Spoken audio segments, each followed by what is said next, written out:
Hello friends, welcome to king news updates channel. మన తెలంగాణ రాష్ట్ర వ్యాప్తంగా ఎవరైతే మనకు మహిళలు ఉన్నారో వారందరికీ కూడా ఊహించిన శుభవార్తను అయితే తీసుకొచ్చారు మన సీఎం రేవంత్ రెడ్డి గారు. ఇక ఎన్నికల మేనిఫెస్టోలో ఇచ్చినటువంటి హామీలో భాగంగా మహిళలందరికీ కూడా ప్రతి నెల కూడా 2,500 రూపాయలు ఇస్తామని చెప్పినటువంటి మన సీఎం రేవంత్ రెడ్డి గారు ఎట్టకేలకు ఈ 2,500 రూపాయలకు సంబంధించిన నిధులను విడుదల చేయడానికి ఏర్పాట్లు చేశారు.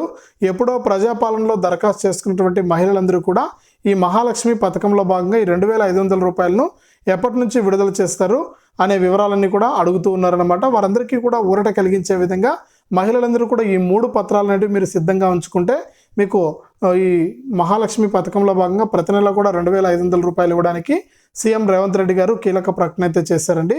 కాబట్టి రాష్ట్ర వ్యాప్తంగా ఎవరైతే మనకు మహిళలు ఉన్నారో వారందరూ కూడా ఈ వీడియోను చివరి వరకు చూడండి. చూస్తున్న ప్రతి ఒక్కరు కూడా ముందుగా వీడియోను ఈ విధంగా లైక్ బటన్ ఉంటుంది, లైక్ చేసేయండి. మీరు లైక్ చేస్తేనే మరింత మందికి ఈ వీడియో అనేది తెలుస్తుంది. దయచేసి ప్రతి ఒక్కరు కూడా లైక్ చేసి షేర్ చేయండి. ఇంకా కొత్తగా ఎవరైనా మన ఛానల్ను సబ్స్క్రైబ్ చేసుకోకుండా చూస్తూ ఉంటే తప్పకుండా వీడియో కింద సబ్స్క్రైబ్ అనే బటన్ ఉంది, సబ్స్క్రైబ్ చేసుకోండి. సబ్స్క్రైబ్ అయిన వెంటనే గంట వస్తుంది. గంట పైన నొక్కితే మళ్ళీ కూడా పక్కనే ఆల్ అనే గంట వస్తుంది. ఆ గంట పైన కూడా నొక్కితేనే ప్రతి వీడియోను కూడా మీరు అందరికంటే ముందుగానే మీ ఫోన్లోనే నోటిఫికేషన్ లేదా మెసేజ్ రూపంలో అయితే తెలుసుకోవడం జరుగుతుంది. దయచేసి ప్రతి ఒక్కరు కూడా వీడియోను లైక్ చేసి షేర్ చేయడం మాత్రం మర్చిపోవద్దు. ఇక వివరాల్లోకి వెళ్తే మన తెలంగాణ రాష్ట్ర వ్యాప్తంగా ఎవరైతే మహిళలు ఉన్నారో వారందరికీ కూడా ఎన్నికల మేనిఫెస్టోలో ఇచ్చినటువంటి హామీలో భాగంగా సీఎం రేవంత్ రెడ్డి గారు ప్రతి నెల కూడా 2,500 రూపాయలు ఇస్తామని చెప్పడం జరిగింది. ఇక ఈ 2,500 రూపాయలను ఎప్పుడో దరఖాస్తు చేసుకున్న వారందరికీ కూడా ఇవ్వాల్సి ఉంది. కానీ నిధుల కొరత వల్ల అలాగే ఎన్నికల కోడ్ అనేది ఉండడం వల్ల ఈ పథకాన్ని అమలు చేయడానికి తెలంగాణ ప్రభుత్వానికి అయితే వీలు కాలేదు. ఈ నేపథ్యంలో రాష్ట్ర వ్యాప్తంగా ఎవరైతే మనకు మహిళలు ఉన్నారో వారందరికీ కూడా ఎట్టకేలకు ఈ పథకానికి సంబంధించి ఎన్నికల కమిషన్తో అయితే మన తెలంగాణ రాష్ట్ర ప్రభుత్వం అయితే చర్చిస్తూ వస్తుంది. ఇక జూన్ 4 వరకు ఎన్నికల కోడ్ అనేది ఉంటుంది.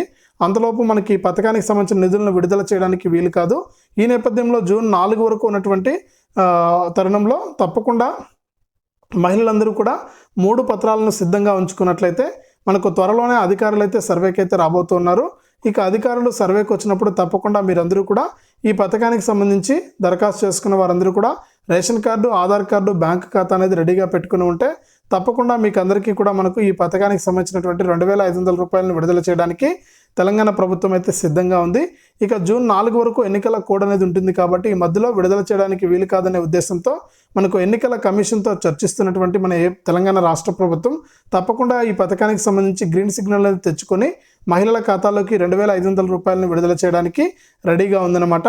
ఇక అధికారులు అయితే మనకు ఈ నెల చివరి వారం లేదా వచ్చే నెల మొదటి వారంలో అయితే సర్వేకి అయితే వస్తారు.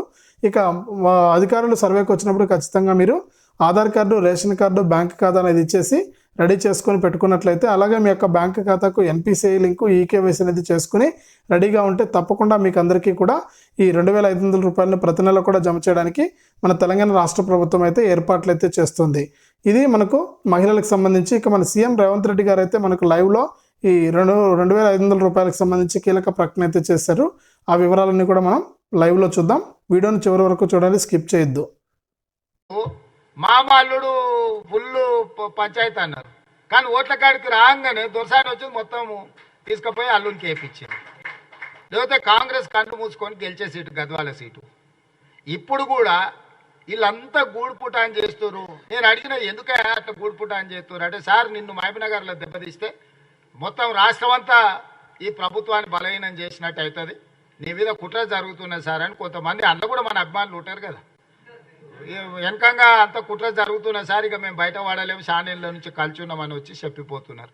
అందుకే మహబూబ్నగర్ జిల్లా ప్రజలకు నా విజ్ఞప్తి ఒకటే, ఇవాళ మనల్ని కాదని ఎవరికైనా వేస్తే ఏమన్నా మన జిల్లాకి ఏమైనా ప్రయోజనం ఉందా? 10 ఏళ్ళ నుంచి నరేంద్ర మోడీ ప్రధానమంత్రి కదా, అర్ణమ్మ 5 ఏళ్ళ నుంచి ఆ పార్టీలనే ఉంది కదా, పోయినసారి కూడా పోటీ చేసింది కదా. మరి 5 ఏళ్ళలో మనకి ఏమైనా ఆర్డీఎస్ మొత్తం ఏమన్నా దీపించి కాలువలు దోపించి కర్ణాటక నుంచి నీళ్ళు తెచ్చిందా? అంతకంటే ముందు వాళ్ళ ప్రభుత్వమే ఉండే కదా. లేకపోతే మీ ఊర్లో ఏదేంది నీళ్ళకు ఇది చేసినాం కదా, తుమ్మిల ప్రాజెక్టుకి ఏమైనా కొట్లాడిందా? ఆర్డీఎస్ ఆయకట్టు కానీ తుమ్మిల ప్రాజెక్టుకు కానీ ఏదన్నా ఏమన్నా చేసిందా? మహబూబ్నగర్ జిల్లాకు మోడీతోనే ఏమన్నా ఓ 10,000 కోట్లు ఏమన్నా పట్టుకొచ్చిందా?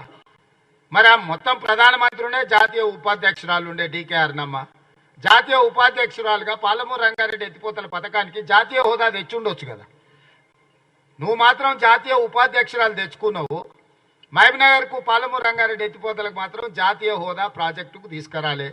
10 పైసలు ఏమన్నా తెచ్చిండ్రా? మరి ఇవాళ ఎక్కడ తిరిగి ఇంత మంచి జరిగింది, పాలమూరు బాగుపడేటట్టుంది, దీన్ని ఎట్లన్నా ఖతం చేయాలని చెప్పి ఇవాళ వంశీచంద్రెడ్డి మీద డాక్టర్ మల్లురవి గారి మీద కోపం కాదు, రేవంత్ రెడ్డిని దెబ్బతీయాలి. ఎట్లనైనా చేసి దెబ్బతీయాలంటే పార్లమెంట్లో మనం కింద మీద చేయాలని పని కట్టుకొని టీఆర్ఎస్ వాళ్ళు బీజేపీ వాళ్ళు కూడా వలుక్కొని మాట్లాడి చేస్తారు. మన గద్వాల్లో ఏం జరిగిందో మీరు ఒకసారి ఆలోచన చేయరు. నేను కొత్తగా చెప్పను. మన కార్యకర్తలు లేకపోతే అభిమానులు ఇన్నే ఉండరు కదా, మీరు చూడండి. గద్వాల్లో బంగ్లోలు ఇన్నేళ్ళు కొట్లాడినరు.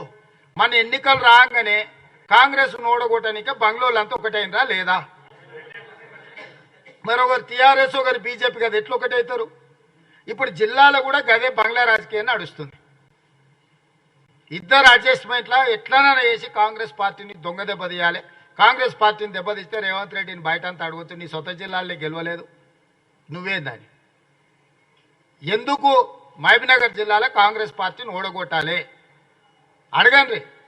ఎందుకు ఆర్టీసీ బస్సులలో ఆడబిడ్డలకు ఉచిత ప్రయాణం ఇచ్చినందుకు ఓడగొట్టాలనా? రాజీవ్ ఆరోగ్యశ్రీల 10 లక్షల రూపాయలు ఇచ్చినందుకు ఓడగొట్టాలనా? 500 రూపాయలకే సిలిండర్ ఇచ్చినందుకు ఓడగొట్టాలనా? 200 యూనిట్లు ప్రతి పేదోళ్ళింటి కరెంట్ ఇచ్చినందుకు ఓడగొట్టాలనా? ఇందిరమ్మ ఇండ్లు లక్షల కొద్ది ఇందిరమ్మ ఇండ్లు ఇచ్చినందుకు ఓడగొట్టాలనా? లేకపోతే నారాయణపేట కోడంగల్ ఎత్తిపోతల పథకాన్ని తీసుకొచ్చినందుకు ఓడగొట్టాలనా? Medical college, engineering college, veterinary college, degree college, junior కాలేజీలు ఇవన్నీ తెచ్చినందుకు ఓడగొట్టాలనా? దేనికోసం ఓడగొట్టాలి? మహబూబ్నగర్ చించోలి రోడ్డు వేగంగా పనులు చేయించినందుకు ఓడగొట్టాలనా? ఇవాళ కర్ణాటక రాష్ట్రంతో కొట్లాడి మా నీళ్లు మాకు కావాల్సిందే, మా ప్రాజెక్టు పూర్తి చేయాల్సిందే అని ఢిల్లీకి వెళ్ళి పాలమూరు రంగారెడ్డి ఎత్తిపోతల ప్రాజెక్టు జాతీయ ప్రాజెక్ట్ చేయాల్సిందే అని నరేంద్ర మోడీ గారితో మిగతా మంత్రులతో కొట్లాడినందుకు ఓడగొట్టాలన్నా? దేనికి మహబూబ్నగర్లో కాంగ్రెస్ పార్టీని కాదని ఓటేయాలి? ఏ మోకం పెట్టుకొని బీజేపీ వాళ్ళు ఓటు అడుగుతుండ్రు? 10 ఏళ్ళు ఆయన్నే ప్రధానమంత్రి, ఇంకేమవుతాడు? చంద్రమండలానికి రాజు అవుతాడా మోడీ? ఇప్పుడు మహబూబ్నగర్లో బీజేపీ ఓటేస్తే ఏమవుతాడు? ఆయన చంద్రమండలానికి రాజై మనకు పనులు చేస్తాడా? వాళ్ళు ఈడు ఉండేటోళ్ళు కాదు, ఓట్ల కోసం వచ్చేటోళ్ళు పోయేటోళ్ళు. సంక్రాంతి పుట్టుక గంగిరెద్దులో లాగానే బీజేపీ వాళ్ళు అంటే ఉండేది మనం, చేసేది మనం. 14లో 12 ఎమ్మెల్యేలు గెలిపించారు మీరు అందరూ అనుకుంటే. 2 చిన్న చిన్న తప్పిదాలతో తప్పు జరిగింది. మిత్రుడు సంపత్ కూడా ఈయన ఉన్నాడు. ఆయనకు ఈ ఎన్నికలు కాగానే మంచి హోదా, ప్రభుత్వంలో ఆయనకు మంచి పదవి ఢిల్లీలో మాట్లాడి ఇప్పించే బాధ్యత నేను తీసుకుంటా. ఢిల్లీలో పోయి మల్లికార్జున్ ఖర్గే గారు ఎట్లాగో ఆయనకు దగ్గరనే, ఆయన పెంపుడు కొడుకే ఖర్గే గారికి, రాహుల్ గాంధీ మేడంతో మాట్లాడి సంపత్ కూడా